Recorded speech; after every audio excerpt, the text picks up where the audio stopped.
Hey, clap. Today we're talking about lathes. Can you afford a lathe? You absolutely cannot. No, you can't. May you afford a lathe?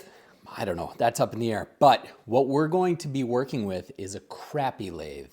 It's the lathe we have. Dance with the lathe that brung you. I'm going to show you how to make a simple bowl for under $200.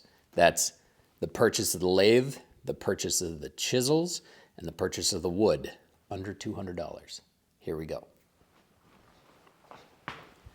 But every bowl isn't going to cost $200. Then the next bowl you can make for pennies on the dollar. You see what I'm getting here? You could get into lathing, turning, wood turning. You could be a wood turner for less than $200. That's what I'm saying.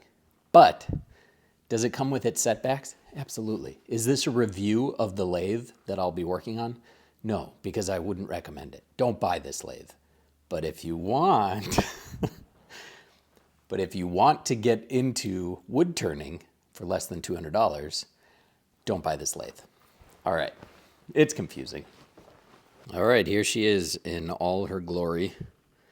This is an 8 by 12 inch lathe. I think it's a half horsepower. 8 by 12 basically just means that if you're going to do a bowl, this is about 4-inch capability here. And if you double that, because that's your radius, if you double that, you could get an 8-inch diameter bowl. 12-inch is across here. I think you can get a little bit more than 12-inch between the centers, but this would be for like spindle work or for, lathing. I'm gonna keep using that as a verb. So yeah, I've had this for many years. I got it used for I think $100 way back in the day. Brand new, I think you could probably get it for less than $200. So we are going to be making a simple bowl. I've got a nice round blank of figured maple here. And this is a face plate, so you screw this in. This will actually be hogged out for the bowl itself, so you don't care if there's screws in on this side because that's going to be the hollow of the bowl. You're basically turning the shape and then the bottom of the bowl.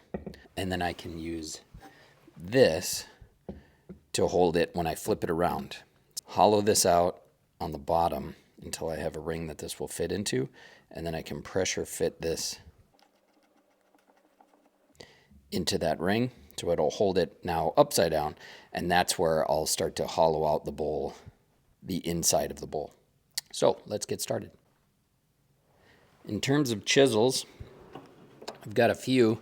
These were the Amazon Special, made in Bangladesh, Czechoslovakia, Australia. These are made in Australia, and just really cheap steel, barely holds an edge. This is the bowl gouge. You don't sharpen these. You actually you can rotate that square. So see that screw on there? You just loosen that, and then you can rotate it to another one of these edges. So same thing with the circular one. So I would recommend those. Whatever you use, just make sure they're sharp. So get a basic slow speed grinder. So I've got mine here. These are One Way by Wolverine.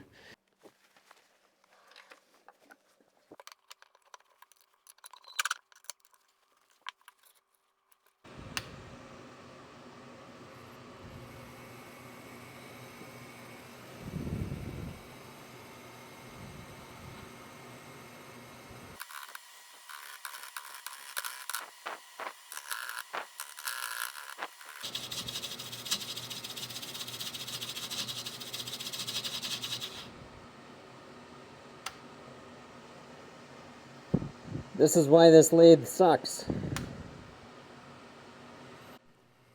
What you're about to see is a montage of this Wen lathe just shutting down.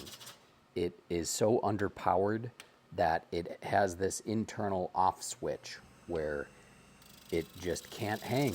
It cannot handle any sort of friction. I bet I could shut this thing down with just my hands on the bowl, and I don't know how you're supposed to get any work done with this thing.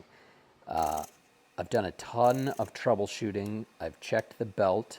I've retensioned the belt. I've tried under tensioning it, over tensioning it. There's just something innately wrong with this motor, and it just cannot handle any amount of torque being applied. I've tried it at the lowest speeds, the highest speeds, everything in between. And this just happens about 50 times during a project that just keeps shutting down, and you got to click it off and then you got to click it back on.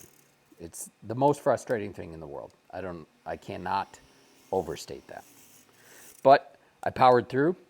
This is likely my last bowl that I will ever turn on this thing because I just can't handle it. It's like tearing your hair out. It's like water torture. But at the end of the day, sure, you can make it work. You can make projects off of this thing. Once you get to the inside of the bowl, there's a lot less torque being applied, so it doesn't happen as often. When you're roughing things on the outside, that's where it really it shuts off literally every few seconds. I'm either going to throw it in the garbage or give it to my worst enemy.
And there you have it.